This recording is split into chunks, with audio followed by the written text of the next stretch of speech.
Por favor, abra em 1 Coríntios capítulo 7.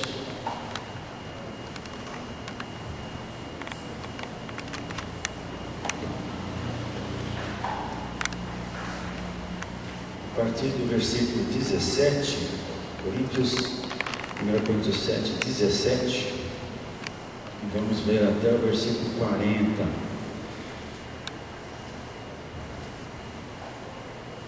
Eu vou ler aqui uma nova Bíblia Viva, a versão, você acompanha daí, ok? Todos acharam? Amém?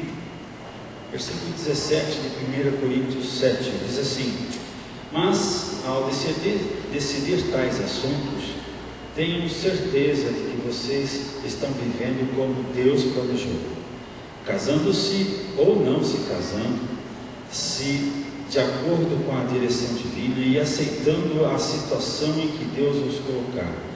Este é o meu critério para todas as igrejas. Por exemplo, um homem que já passou pelo rito judaico da circuncisão antes de se converter não deve se preocupar com isso, e se não foi circuncidado, não deve fazê-lo agora, porque não faz diferença alguma se um santo passou pela circuncisão ou não. Entretanto, faz muita diferença se ele está agradando a Deus e guardando os mandamentos de Deus.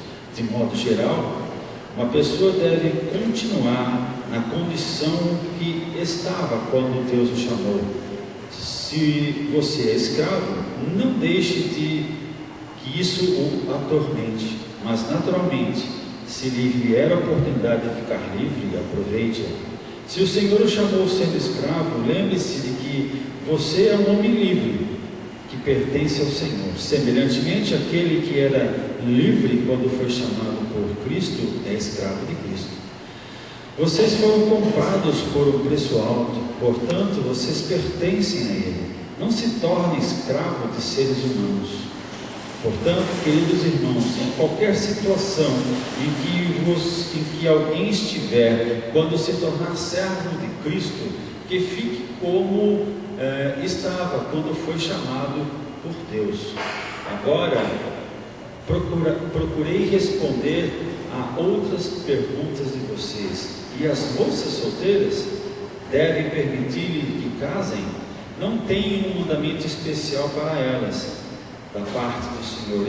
Entretanto, em sua sabedoria, em sua bondade, o Senhor me deu sabedoria na qual se pode confiar, e eu terei prazer em dizer-lhes o que penso. Nós, os servos de Cristo, estamos enfrentando grandes perigos nestes momentos. Em tempos como este, eu penso que é melhor para uma pessoa que continue solteira. Naturalmente, se você já estiver casado, não procure se separar. Mas se você é solteiro, então não procure esposa. Entretanto, se você, homem, decidir se casar agora, está bem, não comete pecado. E se a moça virgem casa-se agora, está bem, não comete pecado. Contudo, o casamento trará outros problemas, dos quais eu gostaria de poupá-los. Irmãos, a coisa importante é lembrar que o tempo que ainda nos resta é muito curto. Por esta razão, aqueles que têm esposa devem viver como se não tivessem. Os que choram, como se não estivessem chorando. E os que estão felizes, como se não estivessem. Os que compram, como não se fosse deles o que compraram. E os que tratam as coisas deste mundo como se não estivesse ocupado com elas, porque o mundo, na sua forma atual, bem depressa se acabará. Em tudo quanto vocês fizerem, eu gostaria de vê-los livres de preocupação. Um homem solteiro pode gastar seu tempo ocupando com a obra do Senhor e pensando no modo de agradá-lo. Mas um homem casado não pode fazer isso tão bem. Ele precisa pensar em suas responsabilidades aqui e na terra e como agradar a sua esposa. Seus interesses estão divididos. O mesmo acontece com um jovem que se casa. Ele enfrenta o mesmo problema. Uma jovem não casada está ansiosa para agradar ao Senhor em tudo quanto ele faz. Uma mulher casada, porém, precisa considerar outras coisas deste mundo e agradar seu marido. Digo-lhes isto para ajudá-los e não para impedi-los de casar. Quero que façam tudo quanto venha e ajudá-los a melhor servir ao Senhor, tendo o mínimo possível de outras coisas para distrair sua atenção e consagrar-se plenamente ao Senhor. Se alguém sentir que está agindo de forma indevida diante da moça, que ela está passando da idade, achando que deve se casar, faça o que achar melhor e se case, não é pecado. Mas se um homem tem força de vontade para não casar-se e decidir que ele não precisa fazer e não o faz, tomou uma sábia decisão. Portanto, a pessoa que se casa faz bem, e a que não se casa faz melhor ainda. A esposa está ligada ao marido enquanto este viver, e se o esposo morrer, ela então poderá casar-se novamente, mas somente se casar com um servo de Cristo. Mas, na minha opinião, ela seria mais feliz se não casar de novo. E eu penso que estou dando a vocês um conselho da parte do Espírito de Deus quando digo isso.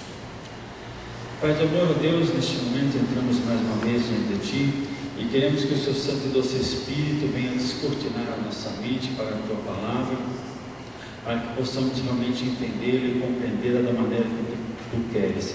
Por isso, em nome do Senhor, nós colocamos cada mente aqui cativa a Ti, para que apenas o Seu Santo e Doce Espírito tenha livre acesso aos nossos corações e que possamos sair deste ambiente, ó Senhor, edificados para a honra e glória do Teu nome. Nós assim Te louvamos e Te agradecemos. Amém. Amém, irmãos?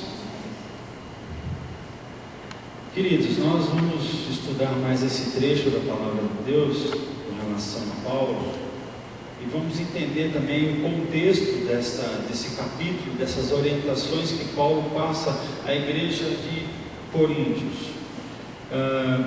Eu não me recordo que essas mesmas recomendações estão em outros evangelhos ou em outros livros de autores diferentes. Se alguém se lembra, pode falar. Eu não lembro. Só vejo aqui em Coríntios, nessa igreja. Então a gente pode perceber que ali existia uma situação diferente, diferenciada. Por isso que Paulo falou de uma forma diferente. Existem alguns teólogos que dizem que Paulo era viúvo, outros teólogos dizem que Paulo era solteiro. Alguns se baseiam que Paulo teve algum casamento porque ele pertencia ao Sinédrio, e ao Sinédrio naquela época só quem era casado podia participar. Porém, toda regra tem uma exceção. Olhando assim a palavra de Paulo, no meu coração eu sinto que ele era solteiro, ele nunca casou. Talvez por isso essa posição dele. Mas de qualquer forma, meu amado, nós vamos destrinchar esse trecho e tirar as nossas dúvidas. Se não havia, houver agora, eu tenho certeza. Mas nós vamos comentar sobre isso para que você não fique preocupado, né? Muito bem. A introdução da lição aqui começa com uma frase de David Prior, que fala sobre Paulo, que Paulo estabelece três pilares nesse trecho. A necessidade de sermos firmes em qualquer situação, a necessidade de sermos flexíveis quanto às coisas materiais e a necessidade de sermos livres para qualquer coisa que nos afaste do único propósito, que é agradar a Deus. Se você olhar o texto, você vai perceber que o objetivo de Paulo é orientar a igreja para que agrade a Deus. Essa é a função. Nós temos que agradar a Deus. Nós entendemos aqui que hoje nós somos livres do mundo, mas escravos de Cristo. Nós temos um Senhor e temos um Salvador. Então, cabe realmente agradar ao Senhor. Ok? Então, partindo desse sentimento, dessa visão, ele começa a falar sobre questões ao qual ele foi questionado anteriormente por essa igreja. Ele começa a responder responder esse questionamento, tirar dúvidas, passar orientações. Por isso que a lição fala casamento e questões específicas, porque é uma questão específica a qual ele foi perguntado, né? Foi questionado. Então aqui na parte 1 fala casamento e liberdade cristã, né? Novamente aqui o autor traz uma frase de um outro teólogo, Leon Morris, que diz assim: leve a vida que Deus lhe atribui. Através desse pequeno texto de 1 Coríntios 7, 17 a 24, fala justamente isso. Olha, 17 a 24, ele fala: aceite a situação em que Deus nos colocar. O que você acha disso? O que você acha disso? Parece meio limitador, né? Parece que você fica preso. A princípio pode até parecer, mas uma coisa que nós aprendemos, os mais antigos na fé entendem isso muito bem, é que para todas as coisas há um tempo determinado. Você que é recém-convertido, né, está aprendendo isso aí. Algumas situações acontecem da noite para o dia, mas outras demoram. Não é verdade? Demora. Aos nossos olhos demora, mas aos olhos de Deus está certinho. E é nesse momento que nós temos que nos conter, não sair daquela situação até que Deus diga agora, né? Mais à frente a gente vai entender um pouquinho mais sobre isso. Nós devemos aceitar a situação na qual Deus tem colocado e ficar alegres por servi-lo. Não põe algo na sua mente. Nosso tempo aqui é curtíssimo. Quantos já morreram hoje? Passaram pela morte ontem? Pessoas mais idosas, pessoas de meia idade, adolescentes. Então nosso tempo é muito curto. Realmente a palavra de Paulo é atual, nosso tempo é curto. Embora talvez ele pensasse na vida de Cristo ainda naquela época, já se passaram mais de 2000 anos, Jesus ainda está chegando, mas o nosso tempo é muito curto. É uma névoa que desaparece no mar. Então, o que nós vamos fazer desse nosso tempo tão curto? Agradar a Deus. Precisamos agradar a Deus. Agora que você tem esse conhecimento, precisamos agradar a Deus, fazer a vontade dEle.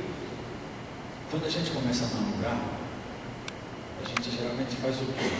Quer agradar outra pessoa, de alguma forma, de algum jeito. Não é isso? É algo natural.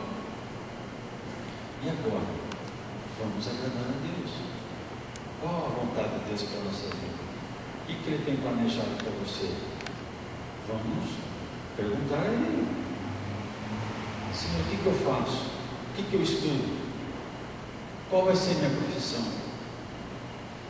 Quem vai ser meu marido? Quem vai ser minha esposa?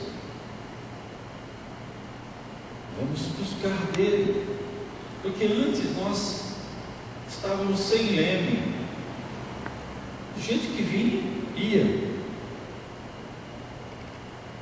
Alguns falam é o destino, mas agora nova criatura somos, as coisas velhas ficaram para trás, eis que tudo se fez novo.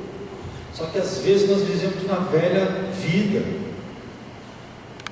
esquecendo que nós temos um Pai que não é só um Pai terreno, é um Pai sobrenatural que conhece o futuro, é onisciente, onipresente, onipotente. É esse Pai que nós temos agora. Então, para que a gente fica batendo cabeça? Pergunta para Ele. Ele responde. Ele responde. Eu sei que existem situações em que a resposta tem que ser imediata. E se for preciso, vai ser. E situações que pode se esperar um pouquinho, você tem que gastar mais tempo na presença dele. Mas temos que criar esse hábito. Temos que fazer esse hábito. Criar esse hábito. Então, Com isso nós reprimimos sim o nosso espírito de rebeldia. Irmãos, está em nós o espírito de rebeldia. Nossa, muito mais fácil falar não do que falar sim para Deus. É ou não é? É. Mas quando você enxerga o seu lugar diante dele, você entende que quanto mais você mexe, mais você afunda, você fica quieto e espera Deus agir. Fica quieto na hora certa e se mexe na hora certa. Certo? Irmãos, esse é um caminho difícil de se aprender. Muito difícil de se aprender. Às vezes você tem que apanhar um pouquinho. Não é verdade?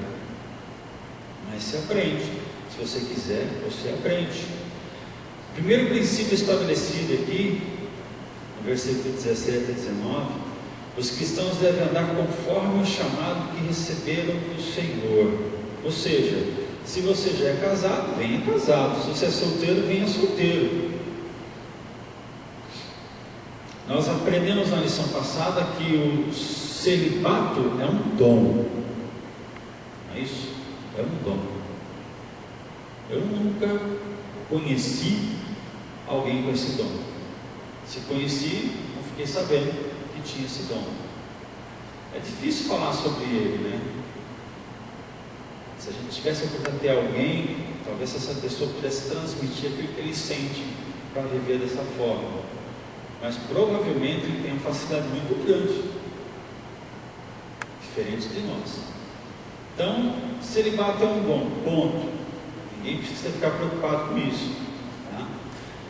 Não é uma condição que todos vão ter ou deveriam ter, mas é um dom, né? O princípio se aplica também a outras situações. Ande cada um segundo o Senhor lhe tem distribuído, cada um conforme Deus o tem chamado.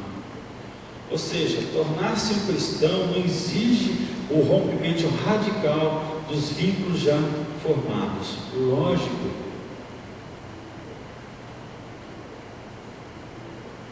Que há situações e situações. Às vezes, quando a pessoa se converte, muitas coisas mudam rapidamente na vida dele.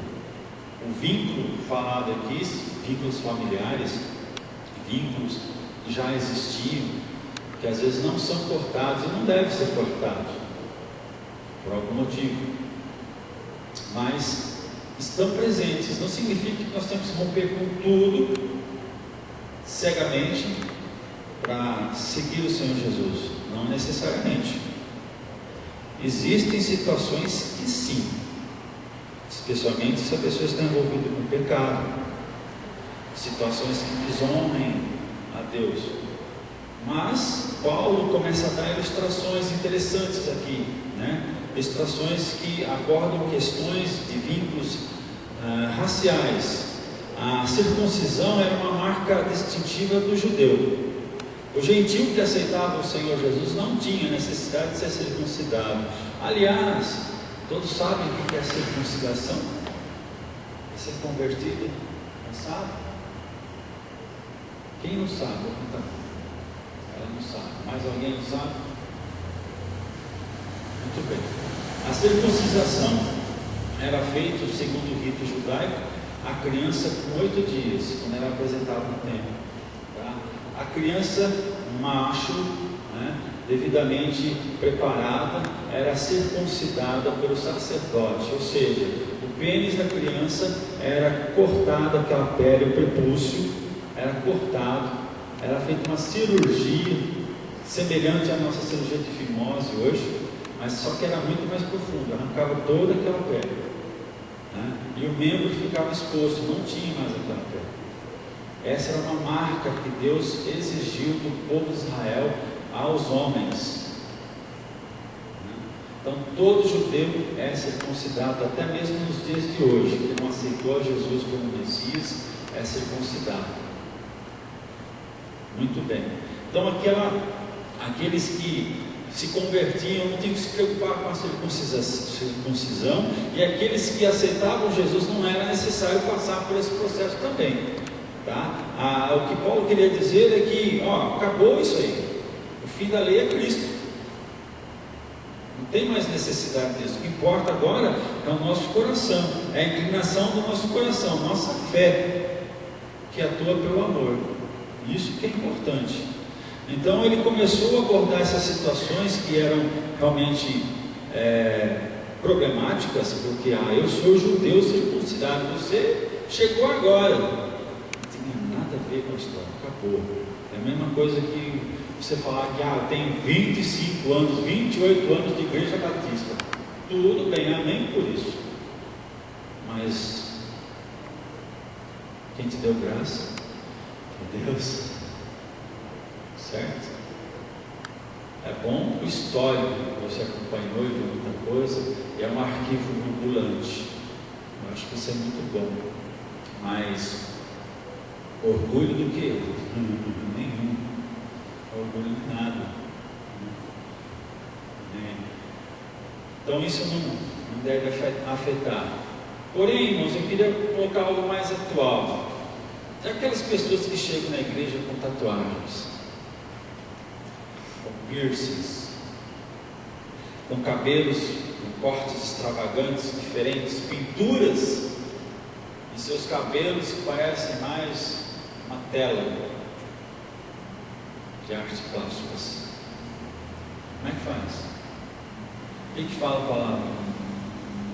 Venha do jeito que você está. Nós vamos fazer a diferença? Não podemos fazer a diferença. Eu sei que existem situações esdrúxulas aí fora, mas nós queremos que Deus vai fazer a obra. Deus vai fazer a obra. Às vezes Deus ainda permite, ainda fica alguma coisa porque Ele tem uma intenção com isso. Irmãos, nós não sabemos o proceder de Deus em tantas coisas, tantas situações. Se você pudesse rodar o mundo, você ia ficar escandalizado. Porque cultura é cultura. Cultura é cultura. Aqui dentro do nosso país, você roda bastante, né, Bela? Vê muita coisa. Lá pro lado do Nordeste, meu pai falava assim, se você chamasse um menino de moleque, estava arrumando comigo. Podia dar peixeira. Sabe o que é peixeira? Uma faca enorme desse tamanho. Então, você tem que ficar atento, tomar cuidado. E a mesma coisa acontece conosco. Se entrar um tatuador aqui, ele trabalha com tatuagem, e se converter um cara que trabalha com tatuagem, o que a gente vai fazer? Aí ele chega assim, irmãos, por favor, orem por mim, está faltando cliente. O que nós vamos orar? O cara vive disso, irmãos. Tem que ter sabedoria. Deus faça vontade sobre essa vida. Abre as portas. Talvez de outro emprego. Mas a gente não pode chegar e destruir assim. Esquece isso aí, muda de emprego, tem um plano B, vai embora. Ele vai embora da igreja. Não é assim. Tem que ser muito carinho, muito amor, mostrar. E a pessoa, o Espírito Santo tem que trabalhar. Irmãos, nós temos que dar chance do Espírito trabalhar. Às vezes a gente atropela o Espírito Santo. Uma vez o Márcio Galo contou uma vez uma experiência. Tinha um pessoal, uma igreja trabalhando ali perto da casa dele, fazendo culto público. E o cara contou para ele depois. Quis aceitar Jesus, perguntou: o que eu faço para aceitar Jesus? Primeiro você corta os cabelos, compra um terno e gravata, põe a Bíblia e vem para a igreja. Você acha que ele foi? Não é por aí. Fala.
governo, né?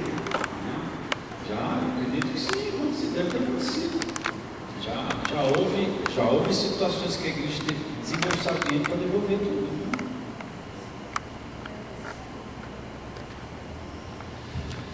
Ficar esperto. Continuando aqui na parte 2, princípio reafirmado, Paulo ensina que não é que o cristão deva continuar nos estados inerentes pecaminosos, os quais na conversão devem ser abandonados. Aqui o apóstolo se refere àquilo que não é errado em si mesmo. Sim, quando ele fala, cada um permaneça na vocação que foi chamado. Se você é metalúrgico, continue metalúrgico. Se você é um artesão, continue artesão. Tá? A minha sogra, quando aceitou Jesus, ela fazia muitos trabalhos manuais, bordado. Tá? E a igreja católica corria em cima dela para bordar os mantos dos santos. Lógico, ela não vivia daquilo, tanto é que ela nem cobrava, lá o pessoal dava material e ela fazia. Mas depois que ela aceitou Jesus, entendeu que funciona, ela nunca mais fez, mas continuava fazendo seus bordados, vendia aqui e aquilo lá, e nós tínhamos aqui uma renda, acho que é renda portuguesa, né? Que colocaram um gasofilácio com a fenda certinho do gasofilácio, foi ela que fez. As toalhinhas que por muito tempo ficaram em cima das bandejas, foi ela que tinha feito. Tá? Então houve uma mudança, mas ela continuou sendo artesã. Agora existem situações, lógico que eu lembro que quando eu tinha acesso àquela revista Missões Portas Abertas, tinha um pedido de oração, e um desses pedidos citava uma certa região do Oriente Médio, uma mulher que havia uma mãe que sustentava a sua casa, viúva, e ela sustentava a sua casa por prostituição. Ela sabia que estava errado, mas ela não tinha outro meio de sobrevivência. Não sei o resultado final desse pedido de oração, mas eu acredito que tenha que ser resolvido. É algo que ela tinha que largar de qualquer forma, mas fazia parte da sobrevivência dela e da família dela. Então era difícil, mas com certeza deve ter feito alguma coisa. Então são situações e situações, tá? Existia um programa muito interessante que falava de profissões curiosas, né? Por exemplo, norte-americano que vestiam uma roupa toda encapsulada e entrava no esgoto dentro para verificar situações que precisavam ser limpadas. O comércio, havia um problema aqui, não vai, o cara entrava no bueiro e até o ramal da empresa e desentupia tudo. Era um trabalho sujo, perigoso também, sujeito a todo tipo de bactéria, né? Mas o cara trabalhava e servia a Deus da mesma forma.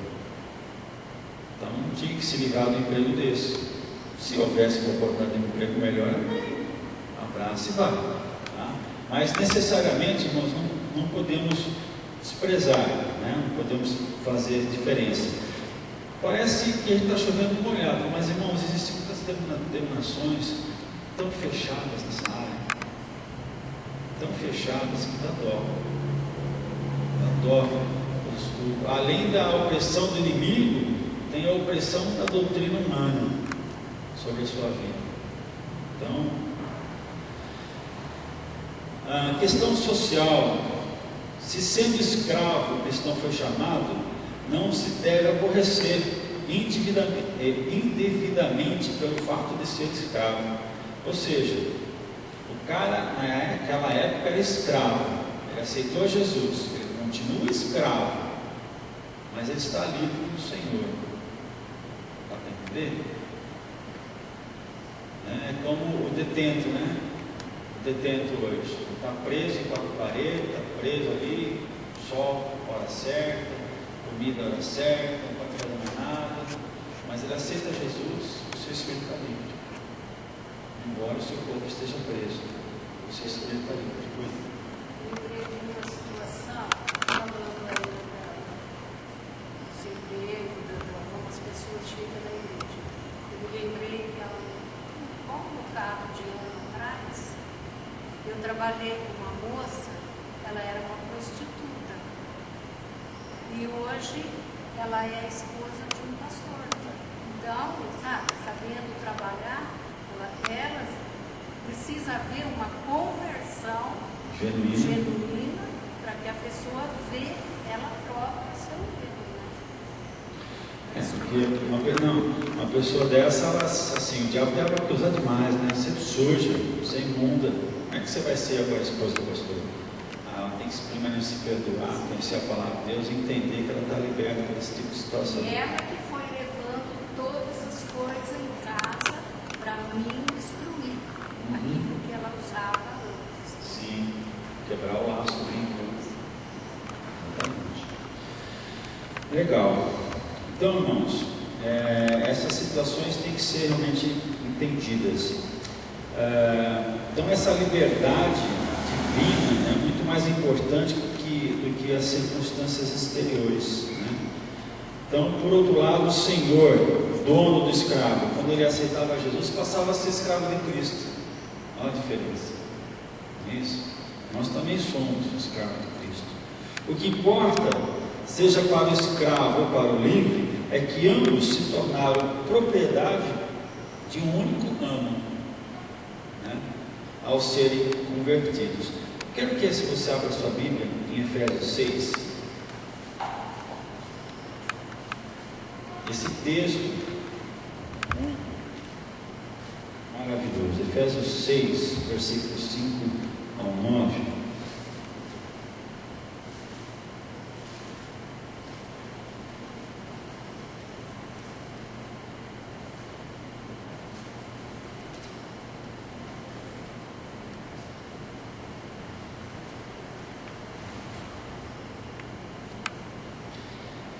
E esse texto ele foi muito importante para mim, né, porque eu trabalhei na usina de Santa Rita, porque ali foram quase 10 meses de trabalho. Desses 10, 7 meses foi sem receber. Legal, né? 7 meses sem receber. E todo dia eu levantava da minha casa, ia para o trabalho, eu lembrava desses versículos aqui, ó. Eu vou ler nessa linguagem, tá? Efésios 6, versículo 5. Escravos, obedeçam a seus senhores com respeito e temor, e façam isso com sinceridade, como o fariam a Cristo.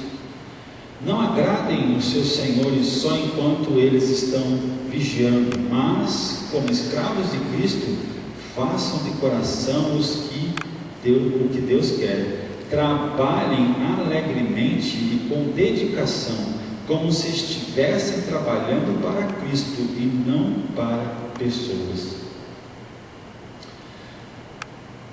Isso aqui me animava a sair da minha casa, ia trabalhar o dia inteiro, mês após mês, sem receber, porque eu não estava trabalhando para a usina. Embora o registro da minha carteira fosse eles, eu não trabalhava para eles, eu trabalhava para Cristo. Eu olhava para Ele. Ele era o que me sustenta. Ele usava aquela empresa para me sustentar. E nesse período de emprego e desemprego, algumas pessoas eram agraciadas com o seu salário, ou parte dela. Muitas vezes eu consegui. E depois que a gente foi realmente dispensado, no prazo de 1 ano, eu consegui receber todos os meus direitos, coisas que até hoje tem gente esperando receber. Por quê? Porque meu patrão não era o dono da empresa, era Cristo. Era Ele que me sustentava. Isso é em qualquer profissão, qualquer circunstância, não importa qual seja. Tenha isso em sua mente. Seu patrão não é fulano, é Cristo. Seu patrão saiu, Cristo está lá. Ele está vendo tudo. Por isso que nós devemos trabalhar com excelência em qualquer coisa que vamos fazer, não importa qual seja a atividade. Nós seremos recompensados na hora certa, no momento certo. Creia nisso. O tempo passa, mas a sua semeadura vai aparecer. A colheita vai vir. Quanto mais demora, melhor vai ser. Você pode ter certeza. Não desanime. Não desanime. Faça a sua parte. Estuda, procura se aperfeiçoar, para quando a oportunidade aparecer, você está pronto. Porque esse tempo, irmãos, é justamente isso, para você estar pronto, para você amadurecer, para você conhecer. Então não perca tempo com coisas fúteis. Aproveita o tempo. O pastor falou outro dia aqui para estudar inglês. Irmãos, na internet você faz inglês gratuitamente. Duolingo é a escola pela internet. Você aprende qualquer idioma gratuitamente. É só ter esforço, é só força de vontade. Procura lá. Espanhol, inglês, francês, mandarim. Delícia. Você gasta aí 1 hora por dia. Você aprende. Você aprende. Não gasta nada. Tá? Então, faz a sua parte. Na hora certa, as coisas acontecem. Todos os cristãos foram comprados por Cristo pelo alto preço do seu sangue. Pertencem, portanto, ao Senhor e não devem mais ser escravos espirituais de ninguém. Tá? Se alguém vier com um jugo diferente, se alguém vier com um ensinamento diferente, todo e qualquer ensinamento, irmãos, toda e qualquer doutrina tem que ter base bíblica. Base bíblica, dentro do contexto, não fora do contexto. É fácil tirar um versículo do texto e falar que aquilo é uma doutrina, mas você tem que ler o contexto em que ele estava. Daí que surgem tantas doutrinas erradas, absurdas, que estão aí nos corações de muita gente. Tá? Eu conheci um pastor em Fernandópolis, pastor Deusélio. Ele falava que uma doutrina, para ser colocada na igreja como lei, vamos colocar assim, né? Base de fé, ela tem que ter pelo menos 10 versículos que corroboram com aquela ideia. 10 versículos com o seu contexto, que corroboram com aquela ideia, para ser considerado realmente, assim, para que a igreja siga como doutrina. Caso contrário, não. Caso contrário, não. Então, vamos ficar atentos. Esse ministério sempre foi assim, ligado nessa situação, de estudar aquilo que está sendo repassado, né? Para ver se realmente tem base bíblica. Nós não podemos aceitar qualquer coisa que venha, não importa de quem seja.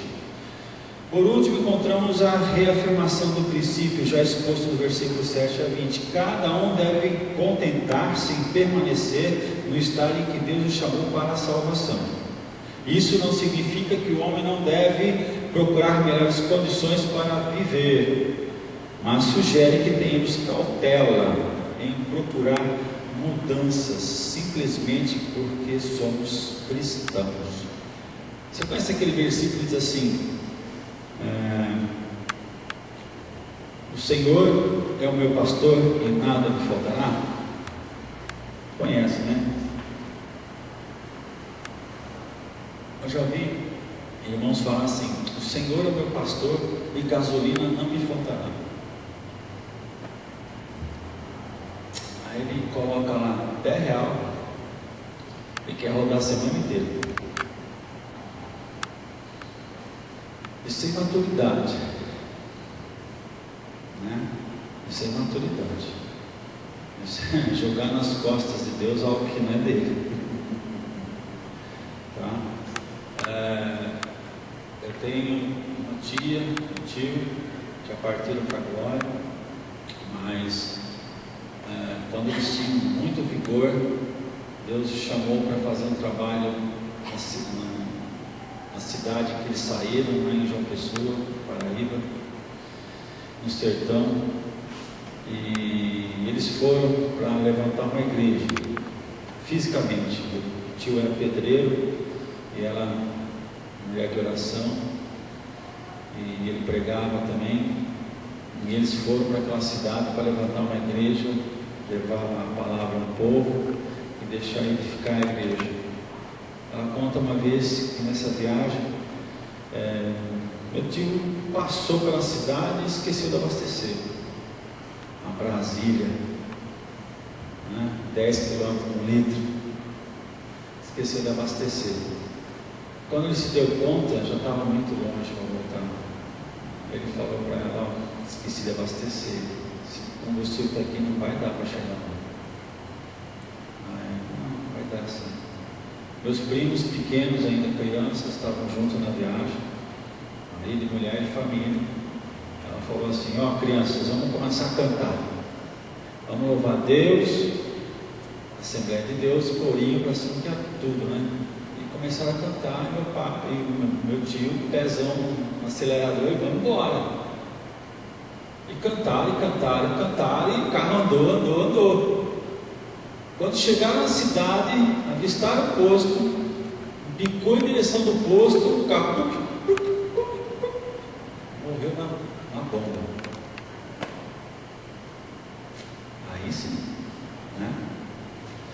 Mas eu digo isso porque já vi muito recém-convertido, naquele fogo, nem é bom, é gostoso, mas naquele fogo, compra carro, financia carro, compra aquilo outro, parte para um casamento, sem pensar, sem estudar, crendo que Deus vai abençoar.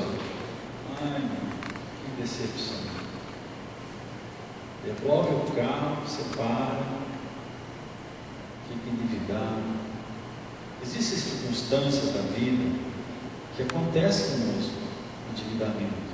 Não é porque você quer, aconteceu. Naqueles 10 meses, 7 meses sem receber, você acha que aconteceu comigo? Fiquei endividado, não teve jeito. Mas quando é uma situação que é alheia à sua vontade, não é gostoso, não justifica, mas aguardar o que Deus vai fazer. Deus tem propósito para tudo, irmãos, até mesmo no seu nome vai para o Serasa. Eu aprendi isso. Até mesmo quando o seu nome vai para o Serasa, Deus tem um propósito. Deus tem um propósito. Mas, irmãos, é bom, é ótimo se converter, sem dúvida. Mas nós não nos tornamos pessoas diferentes das outras. Precisamos aprender muito. É uma vida nova. E como uma criança aprende, nós também começamos a aprender. E conforme você vai crescendo na maturidade espiritual, as coisas vão acontecendo. Então, não podemos ser imaturos. Então, Paulo não aconselha, o aconselhamento é uma resignação. Paulo não está aconselhando uma resignação passiva, uma aceitação a qualquer custo da ordem estabelecida. Não. Se houver oportunidade, você vai crescer, você vai melhorar, sem dúvida. Tá? Para a honra e glória do Senhor.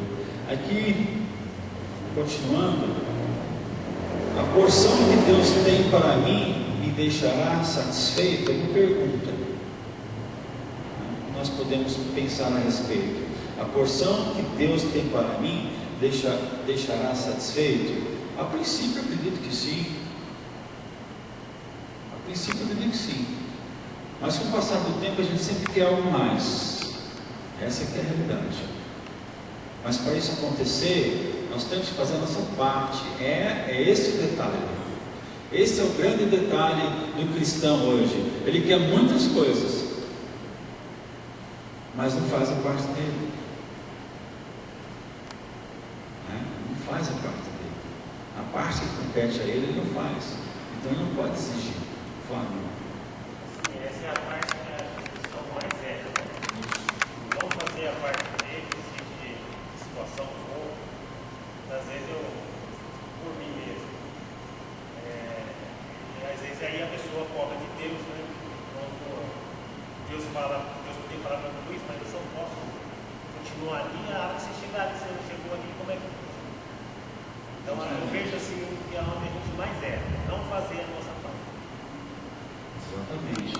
E quando você faz a sua parte, ele te promove, é como se você atinge outros alvos, sejam emocionais, sejam financeiros, profissionais, dentro do ministério. É uma situação, irmãos.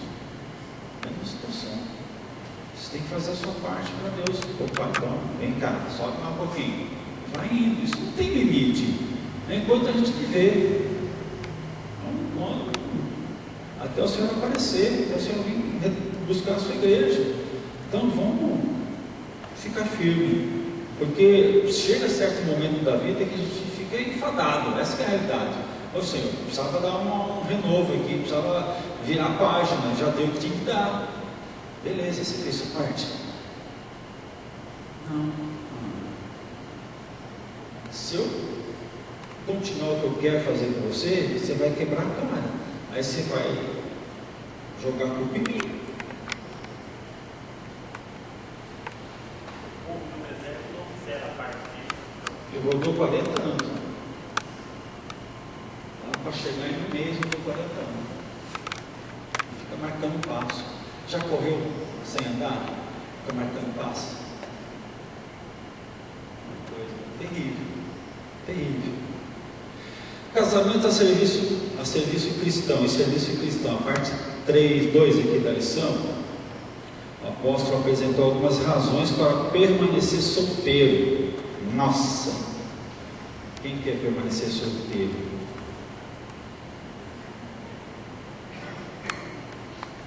Até mesmo para sair da solteirice tem que estar preparado. Não podemos deixar de considerar o contexto político e social do século I.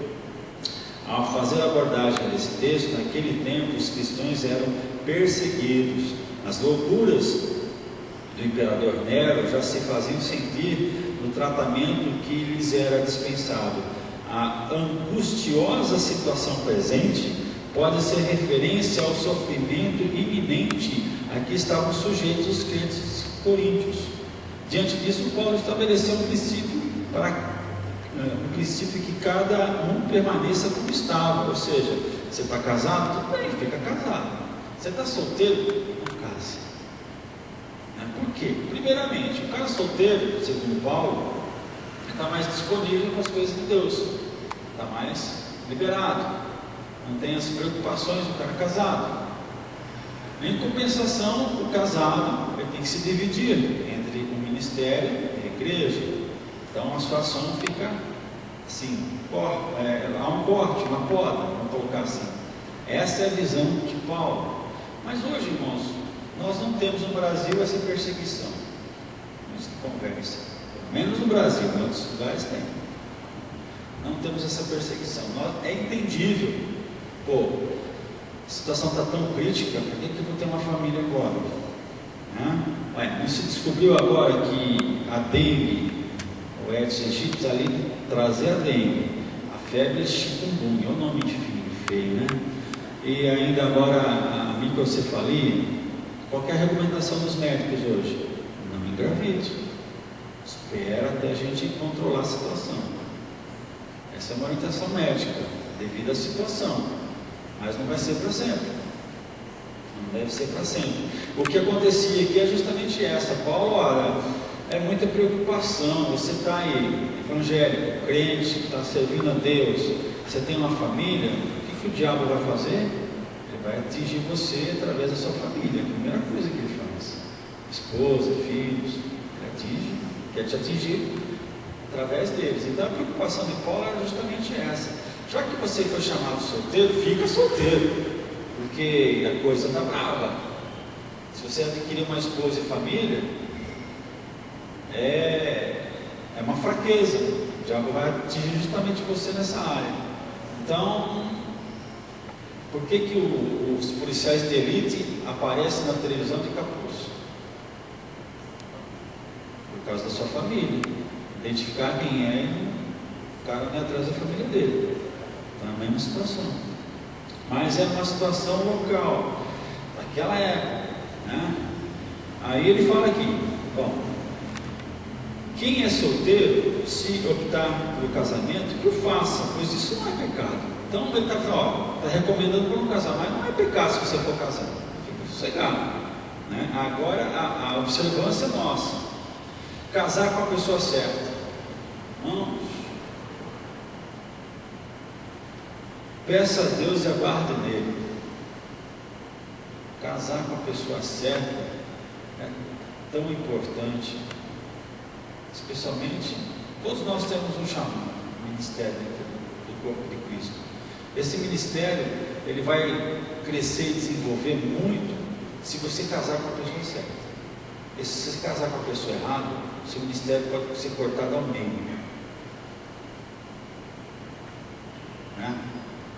Então, casar com a pessoa certa é primordial. Vou dizer uma coisa para você: casar com a pessoa certa já fica difícil, imagina se casar com a pessoa errada, né? Ainda falando sobre portas abertas, eu lembro de um testemunho, uma história que eu li naquela revista, que falava de um casal missionário com seus filhos, que foram colocados no buraco. E os soldados comunistas à volta falaram assim: ó, você só sai desse buraco se você renegar Jesus. Você imagina, você, sua esposa, seus filhos pequenos, prestes a ser enterrado vivo. O pai olhou e ia abrir a boca. A esposa pôs a mão na boca dele e olhou para as crianças e falou assim: hoje nós vamos estar nas mansões celestiais. Enterraram todos.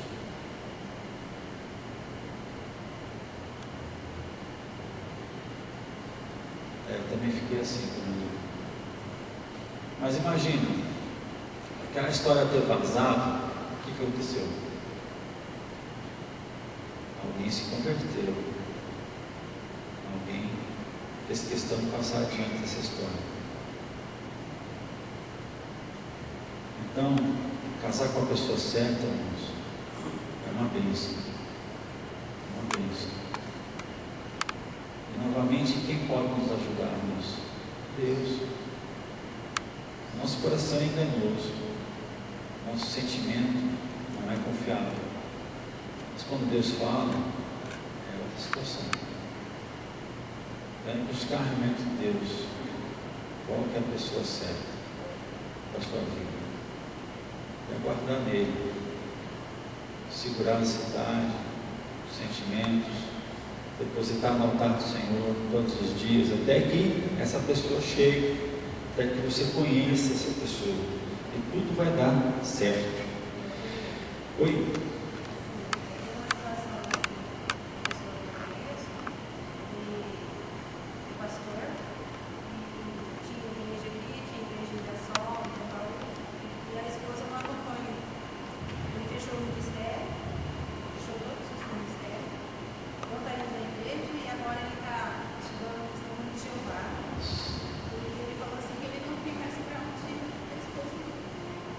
Assim, é muito triste para mim, porque a pessoa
E assim, isso dói na gente, porque você sabe que a nossa simplicidade pela obra de Deus. Então dói.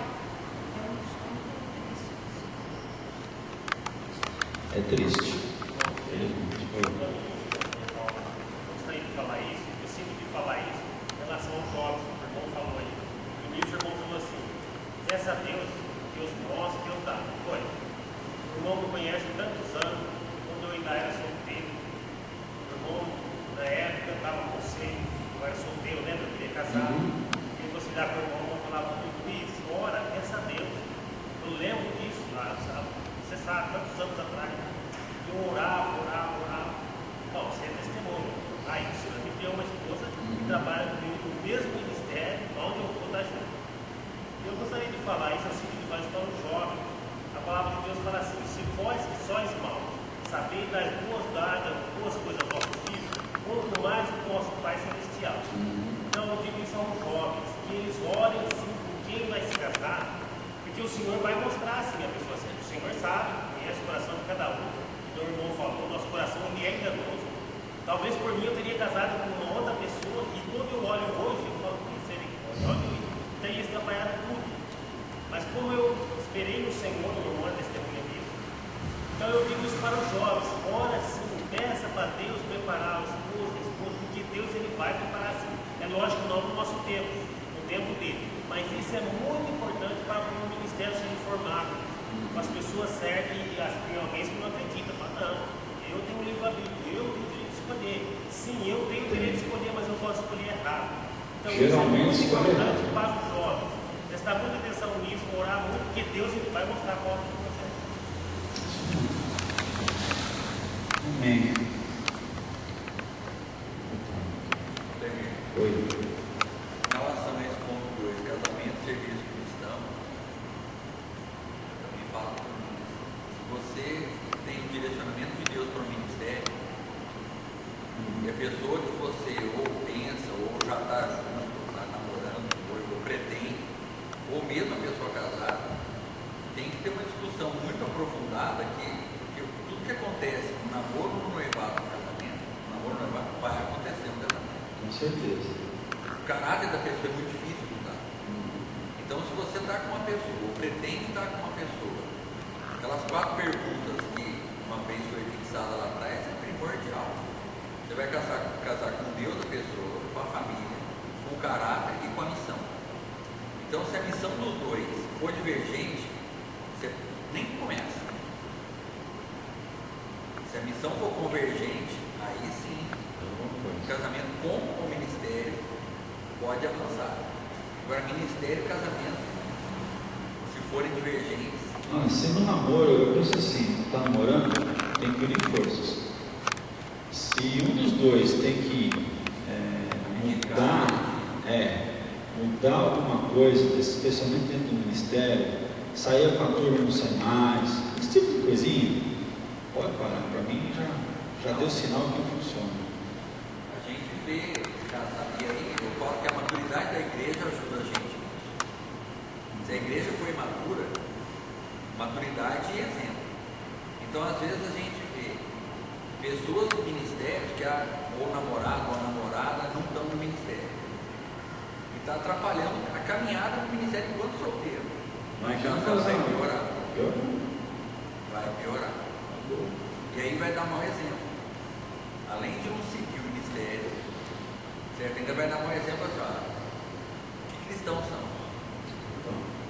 Ou a esposa que não entende que o marido tem que estar na obra, ou a esposa que não entende, o marido que não entende que a esposa tem que estar na obra.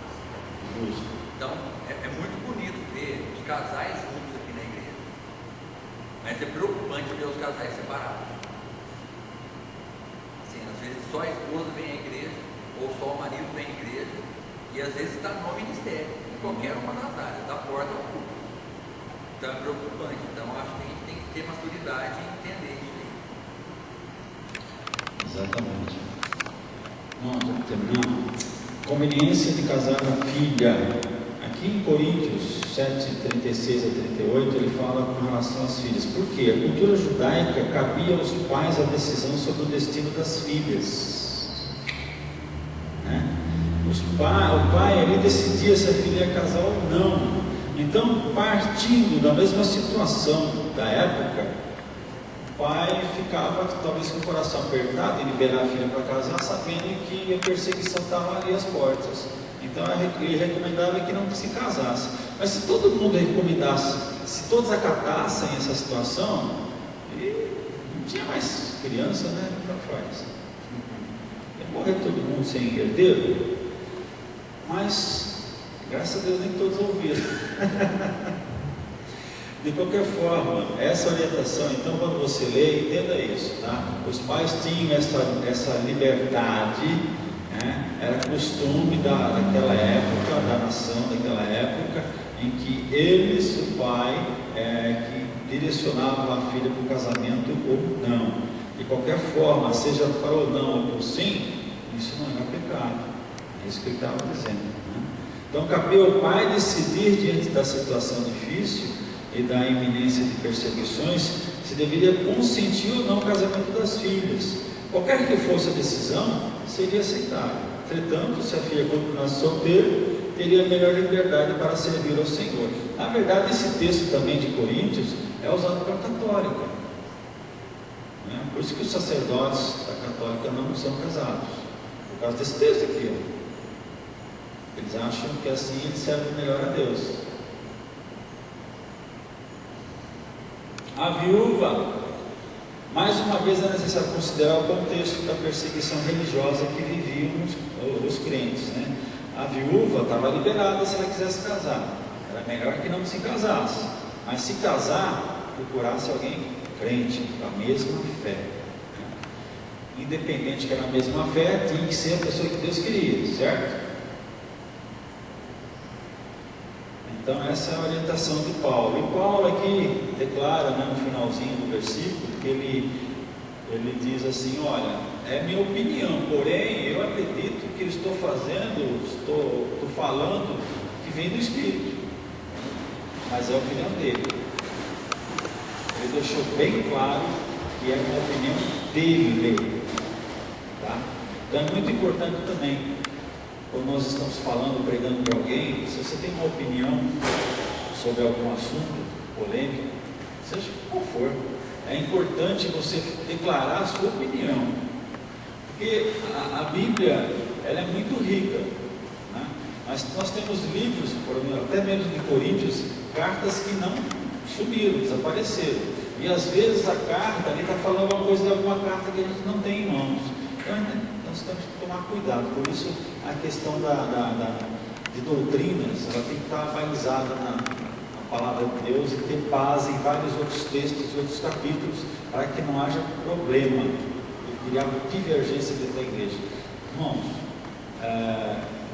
Deus vai concluir a sua obra, está na sua palavra, com certeza. Fala aqui.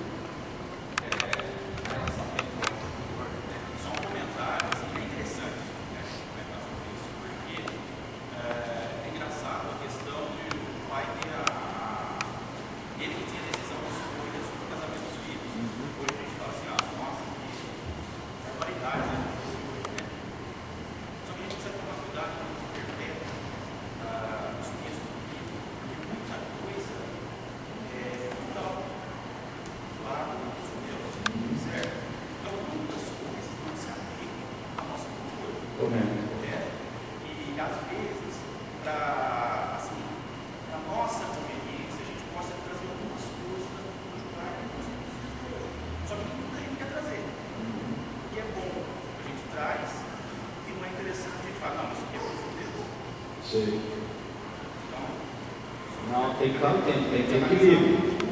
A história, o contexto, o que está acontecendo ali. Por isso que eu falei, essas orientações eu encontrei só em Coríntios. Por isso que eu estou falando. Tem que analisar o contexto todo, né? A gente fala, não, é assim. Calma, vamos ver. Nós não podemos jogar um jogo, porque quem vai ler, quem que vai responder isso? Somos nós. E Paulo, com certeza, na época, escreveu para Corinto, meio como a título de orientação mesmo, né? Já que se dá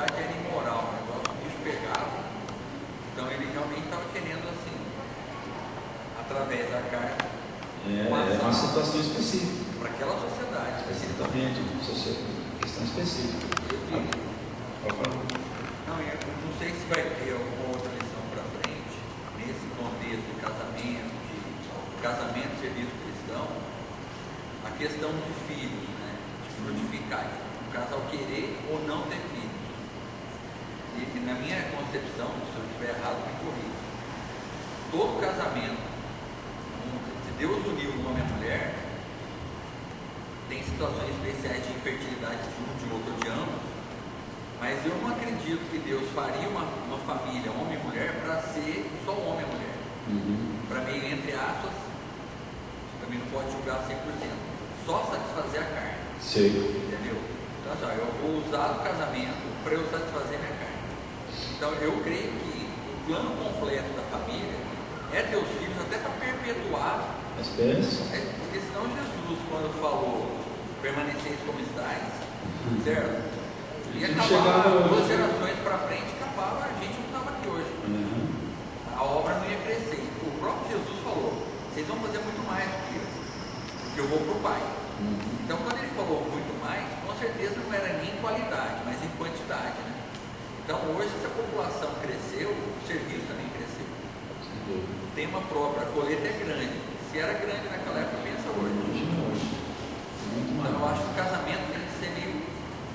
O prosseguimento do casamento tem que ser a frutificação dos filhos, até para se criar uma geração mais cristã que os pais.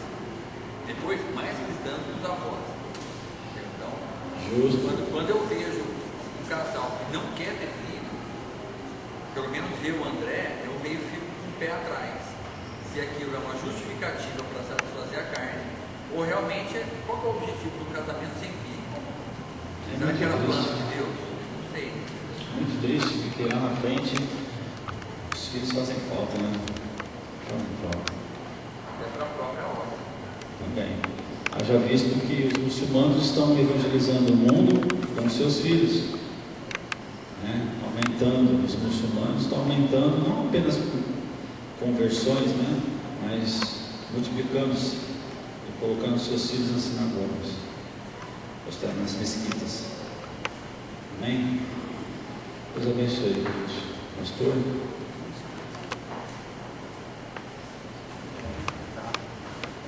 Irmãos, aqui no livro, na coleção de livros que a gente comprou, do Champlin, o Novo Testamento Interpretado, versículo por versículo, ele tem alguns comentários a respeito dessa carta. Achei muito interessante.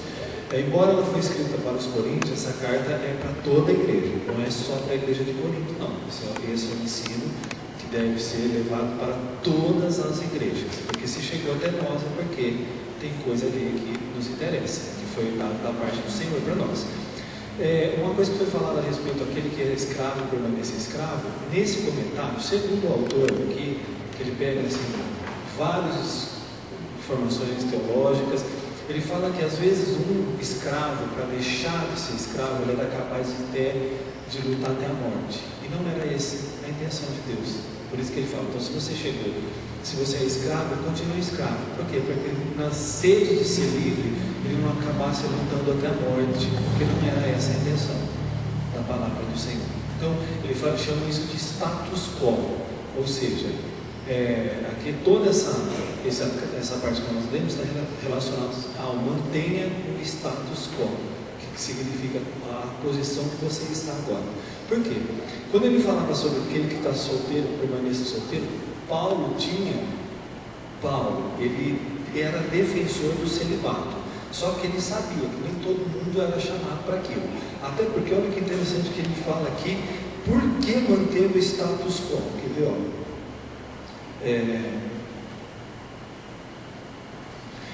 O apóstolo falava a solteirões, viúvos e todos aqueles que não estavam obrigados por qualquer contrato de casamento. Aos tais, Paulo aconselhava que não tentassem modificar suas circunstâncias, especialmente em vista do período de angústia que se avizinhava. Parece que Paulo esperava que a igreja passaria pelo período da grande tribulação, porquanto aconselhava que não houvesse houvesse novos casamentos, nem mudança de situação, visto que isso serviria apenas para complicar a vida dos crentes quando